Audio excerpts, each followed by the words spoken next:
Good evening, Council and members of the public. Welcome to the special council meeting of December 15th, 2025. Before we begin, I want to welcome everybody to this meeting, as well as to say to those people that are celebrating Hanukkah, welcome to day 2, Hanukkah Sameimish, to all of you, and happy Festival of Lights. So Council, before you, we have the agenda. Could I have a motion to approve the agenda as is? Moved by Council Donaldson, second by Council Shukin. All in favor? Opposed? Carried. And we have time for public participation. 4 minutes per person, should anybody wish to speak at the microphone. Seeing that nobody wants to speak this evening, we'll move along to number 4, which is the receipt of the minutes. We have December 8th, 2025, Committee of the Whole minutes on page 5. So I'll move receipt of the minutes. Moved by Councillor Gray, seconded by Councillor Shukin. All in favor? Opposed? Carried. Thank you. And then we have business arising. First of all, from the Committee of the Whole recommendations from December 8th, 2025 on page 11. Councillor Shukin. Thank you, Mayor Little. Without much ado, I would move that Council direct staff to pursue the following: a title review for the proposed park dedication bylaw related to the bufferland, a draft Section 219 covenant for long-term protection of the bufferlands, a report to Council with draft bylaws and covenant text, and a review of next steps on all other additional planning recommendations. And of course, this all relates to the bufferland. Thank you. So moved. Thank you. It's moved by Councillor Shukin, seconded by Councillor Donaldson. Comments? Okay. I'll call the question. All in favor? Opposed? Carried. That's unanimous. And then secondly? Thank you, Mayor Little. In regards to the Metchosin Trail Steward Program, thank you for the discussion at our last meeting. And I would move that Council direct staff to firm up the requirements for a Trail Stewards Program, with the program commencing as soon as possible in 2026. So moved. Okay. Moved by Council Shukin, second by Council Donaldson. Comment? No? All in favor? Opposed? Carried. Thank you. And then we'll return or move to reports for action. First of all, we have the Metchosin Producers Association License of Occupation Renewal. Will staff be introducing this? Deputy Corporate Officer Ms. Hanson, go ahead. Good evening.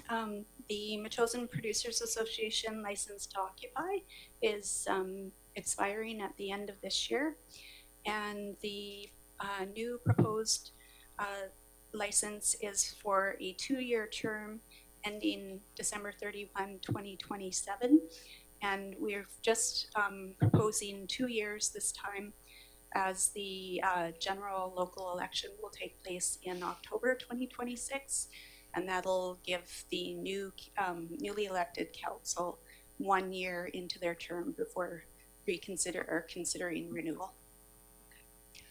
Okay, thank you. Anybody wish to speak? Councillor Gray. I'm happy to move the motion that Council approve the license of occupation with the Metchosin Producers Association for a 2-year term ending December 31, 2027, and authorize the Mayor and CAO to execute the license on behalf of the district, subject to publication of notice in accordance with the community charter. Okay, this is moved by Councillor Gray, seconded by Councillor Donaldson. Any comments? No? Call the question. All in favor? Opposed? Carried. I'll just say how much I appreciate the farmers market and the hard work of the volunteers there. Okay, and the second part of that motion for consideration, that request, we don't need to request any further information. Okay, great, thank you. Moving along to the second report, which is the Metchosin Cricket Club Society License of Occupation Renewal. And this license of occupation is also coming due at the end of December of this year. And we're proposing that the license be for a 2-year term ending December 31, 2027. due to the upcoming general local election. Thank you. Councillor Schumann, then Councillor Donaldson.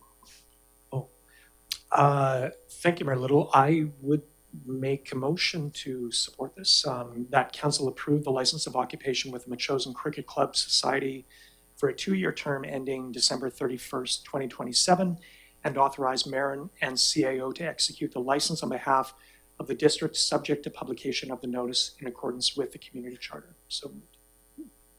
Okay, this is moved by Councillor Schumann, second by Councillor Donaldson. Comments? Go ahead. Thank you, Mayor Little. One of the things that I did note in the lease agreement is the ability of the district to request the use of the field. We have to give substantial notice for that. I think it's 14 days. But we did that this year for Metchosin Day, and it worked very well. We just have to keep an eye open in terms of the needs of the district with the field. Thanks to the Cricket Club folks for working with us on this. March ahead and just be cognizant of what the needs are outside of cricket. So, Okay. and some might say, what needs outside of cricket? But there are some. Councillor Donaldson.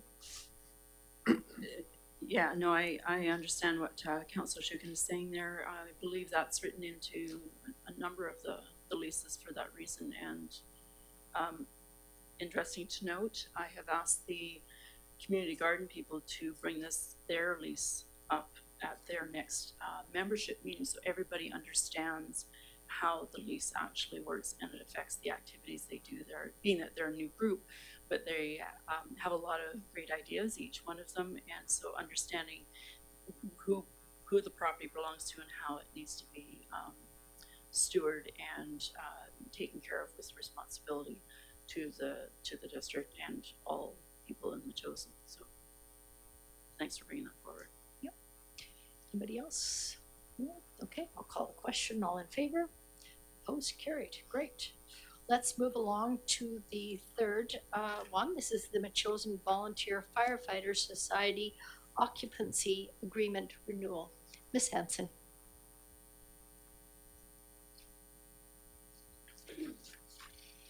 This agreement as well is coming due at the end of December, and the agreement is being proposed for a 2-year term ending December 31 due to the upcoming election. And this one we are not advertising for. It's more of an exclusive agreement with the Firefighter Society, just because they're considered, I believe, like an arm to the municipality. So this one is more exclusive. It's not on public grounds. Okay. Go ahead. Mayor Little, I would move that council approve the renewal of the occupancy agreement with Metchosin Volunteer Firefighter Society for a 2-year term and authorize the mayor and CAO to execute the agreement on behalf of the district. So moved. Moved by Councillor Schumann, second by Councillor Donaldson. Comments? Go ahead. Yeah, I had a couple of questions about this. I think we talked about this before, but I don't know if we ever heard the answer. I mean, it's great that the firefighters have this space, within the fire hall for their use. I wasn't sure, though, on a couple of points. Is this an agreement with our staff or is it an agreement with our volunteers? I didn't know that. Like, who's a member of the Volunteers Firefighter Society? That was one question. The other was there's talk about the use of alcohol, and I don't know if we've completed our alcohol policy. But those are the two questions I had. Alcohol policy for the district, that is. Okay. I'll ask perhaps the fire chief if you could answer the questions.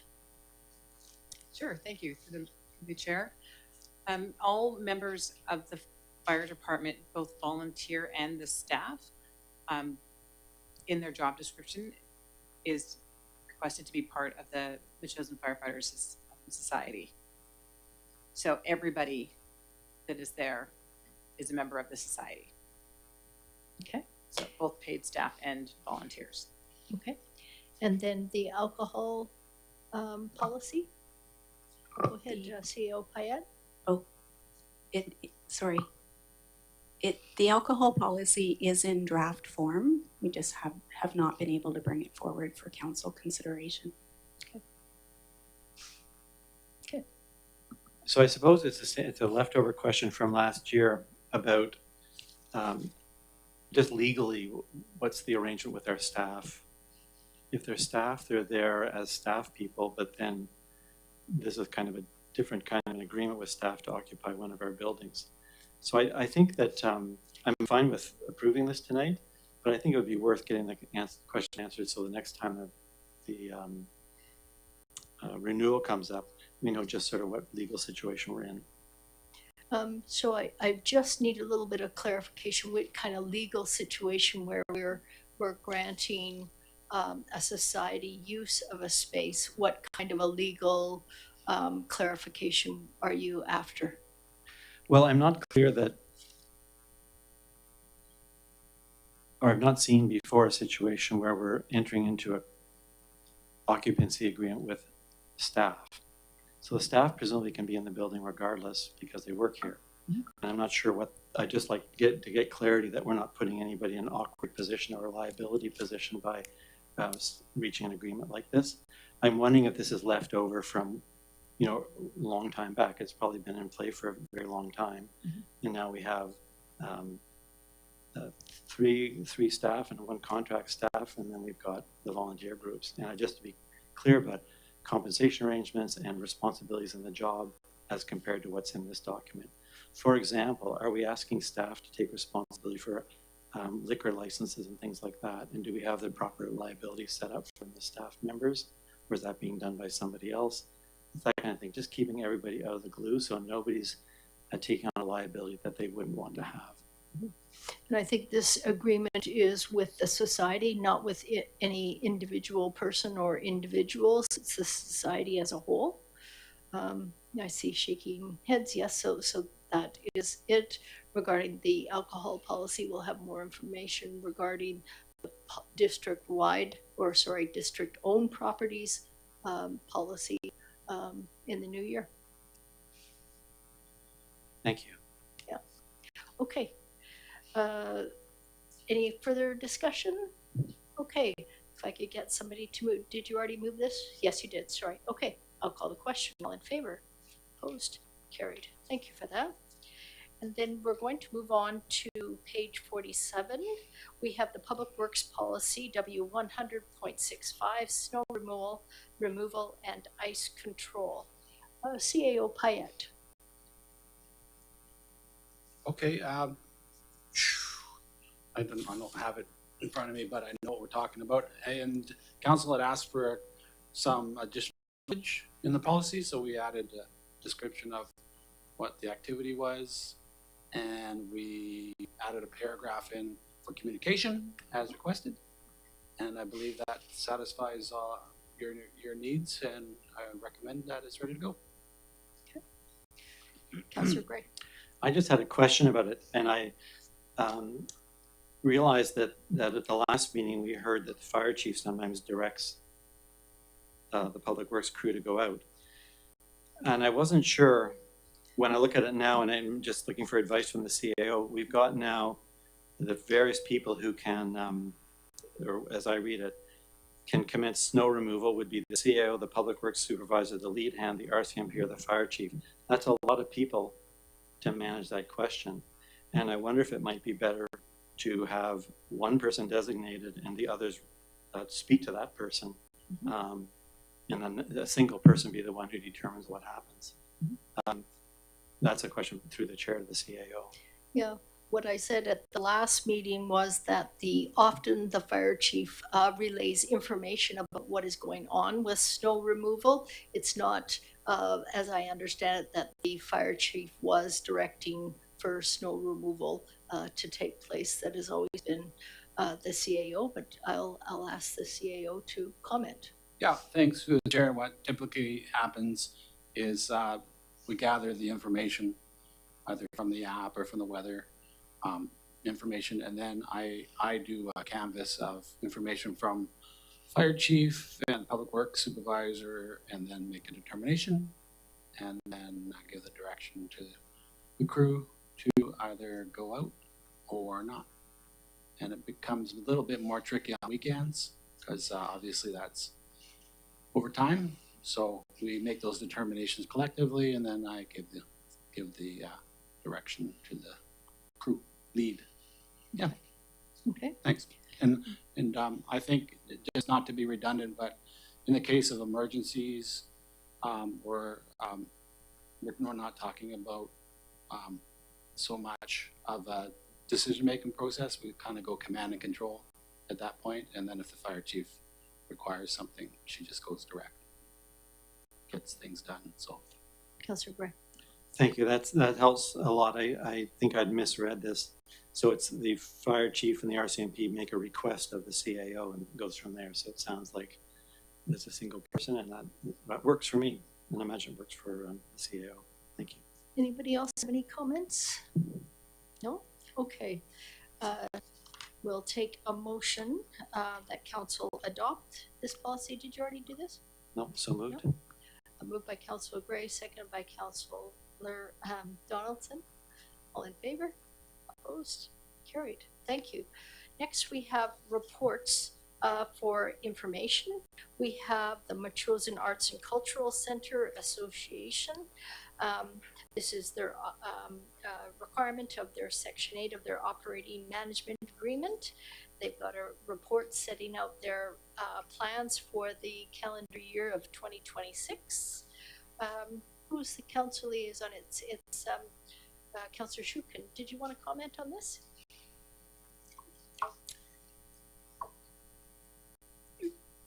Yeah, no, the one thing I will just say is great work by MACCA at the Makers Market last week. And they were down a few members, including one who had a tree fall into her house and had to attend to that. But I think the market went well. It was cut short by 1 day, but generally went according to plan. So, and I think they're on schedule to do the market again, as well as Festivus as well. And it'll be great to work with them and help them out to get these done. So, yeah. Okay, that's great. I'll take a motion to receive. Moved by Councillor Shukin, second by Councillor Donaldson. Any other comments? No. Thank you to the Metchosin Arts and Cultural Center Association. Call the question. All in favor? Opposed? Carried. Thank you. Next, we have correspondence. This is correspondence regarding the Private Members Bill M216. We've received actually a lot of correspondence, and we, the mayors of the CRD, have been talking about this since about November 5th or so, many of them quite alarmed by the implications and the unintended or intended consequences of this. And the province heard a little bit, and they've extended their deadline for comment, and so they've requested comment before the January 6th is when they've extended their deadline to there. So you've read the correspondence? Yeah, go ahead. Yeah, I like the idea of us joining the chorus here in terms of the issues that others have raised. I see this as being a big problem for local government. And in our strategic plan, we're wanting to look at the issue of how people are paid and funded in terms of this sort of professional work that's being done on behalf of developers. And I've suggested that the developers fund it, but we pay the individual who do the reviews. And that was a notion of getting closer to the an unbiased approach, I suppose I'd say. In other words, he or she who pays the piper calls the tune. I think it's important that we have people that are in our employ or contract who look over what others have done. And boy, it comes out in spades in these articles. I'd like to see us follow up with a letter ourselves, laying out some of these points. No, go ahead, Councillor Donaldson. Yeah, I agree with what my colleague is saying here. We don't have to look too far to see what happens when disasters can happen in buildings that weren't appropriately gone through the appropriate channels, and either they've now sitting vacant, or other slopes that have given way to houses and, causing problems in subdivisions or whatever. There's a plethora of things that could happen. So I agree that, like the others that have written, we should also support with a letter from our particular district too. Good idea. Councillor Shukin. And thanks, I agree with what my colleagues are saying as well. And thanks to these municipalities who have dug a little deeper into this issue. I would agree with sending a letter. I would be happy to provide some ideas on what a letter might look like, if that would possible. Okay. So Great. Yeah, I think a letter is really warranted by us. It certainly seems to weaken local government oversights on different proposals, and frankly, it's an unusual process to go through, because usually a private member's bill is not of the sitting government. It's usually the opposition that well, usually sometimes. So it's the process is all wrong in my opinion. It has a very unusual journey. And also, it seems to me there's a lack of a mandate, and I question, like, who is calling for this action? Certainly not any municipalities that I've talked to. And it definitely seems to reduce the oversight over development projects, and the lack of the local voice, in fact, bypasses local governments in this. And I think we should be alarmed by that, because it seems like we retain the responsibility. As Mayor Tobias mentioned, what problem are we trying to fix here? Is it affordable housing? Because this is not going to fix the affordable housing problem. I do support efficiencies in the system and making things run as smoothly as possible, but I don't think it should come at the expense of doing our due diligence and our local oversight over our own processes. And it does seem to shift the responsibility from the public sector, from us in the public, where we do things in open meetings that are transparent and accountable, to a less democratic private sector. And that worries me, that those decisions would be behind closed doors, with not a lot of sense that they could be successfully appealed. So I suspect that Metchosin won't be as affected if this goes through. We will be affected, but not as much as some of the larger urban municipalities. But that doesn't mean we shouldn't measure our opposition. So yeah, I'll definitely look to some help, Councillor Shuka, with writing the letter. And so could I have a motion to write a letter regarding opposition to Bill M216, please? I'll make that motion. Okay. Moved by Councillor Shukin, seconded by Councillor Donaldson. Comments? All in favor? Opposed? Carried. Great, thank you. And then moving. Mayor Little, I might just add the comment you made, I think at the very beginning, the lack of consultation as well. It just fundamentally seems unfortunate. Mm-hmm. So thanks very much for the motion. Yeah, and also the point that this happened after UBCM. They could have done this in the summer, August, and brought it forward at UBCM, where they have everybody gathered. So a cynic might say, well, maybe that was just planned, right? I don't know. But the timing is very odd. Okay, let's move along to our bylaws. We have finally, after about 18 months of work, we have the Metchosin Official Community Plan Amendment Bylaw 712-2025 and the Metchosin Land Use Amendment Bylaw number 713 2025. We have a report from our Deputy Corporate Officer to the Chief Administrative Officer. And is Ms. Johnson or somebody going to introduce this? Or Ms. Hanson? Or Mr. Payette? Or shall I introduce it? So Council has given first and second reading to Bylaw 712 and Bylaw 713. The public hearing was held earlier this evening, where a few members of the public provided comments, and now it's in order for council to consider third reading and adoption of the bylaws. Okay, so we're at the third reading. We gave first and second on November 24th. Councillor Donaldson, you have your microphone on. Sure, I'd like to read out the motion. If you could do them individually. Sure. Okay, so I move that council give third reading to Metchosin Official Community Plan Amendment Bylaw number 712, 2025. This is moved by Councillor Donaldson, seconded by Councillor Schuppen. Comments? Call the question. All in favor? Opposed? Carried. Go ahead, Councillor Donaldson. And I move that Metchosin Official Community Plan Amendment Bylaw number 712, 2025 be adopted. That's moved by Councillor Donaldson, seconded by Councillor Schuppen. Comment? All in favor? Opposed? Carried. That's unanimous. Go ahead. And I move that council give third reading to Metchosin Land Use Amendment Bylaw number 713, 2025. Moved by Councillor Donaldson, seconded by Councillor Schuppen. All in favor? Opposed? Carried. And move that Metchosin Land Use Amendment Bylaw number 713, 2025 be adopted. Moved by Councillor Donaldson, seconded by Councillor Gray. Comment? All in favor? Opposed? Carried. Great. Thank you very much.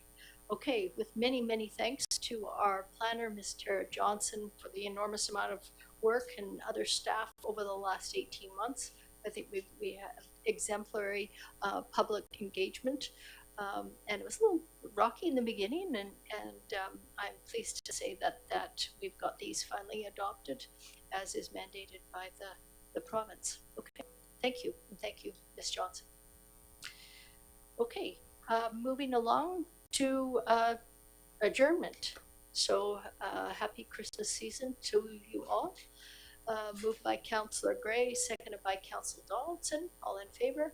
Opposed? Carried. Thank you. Thank you. See you in 2026.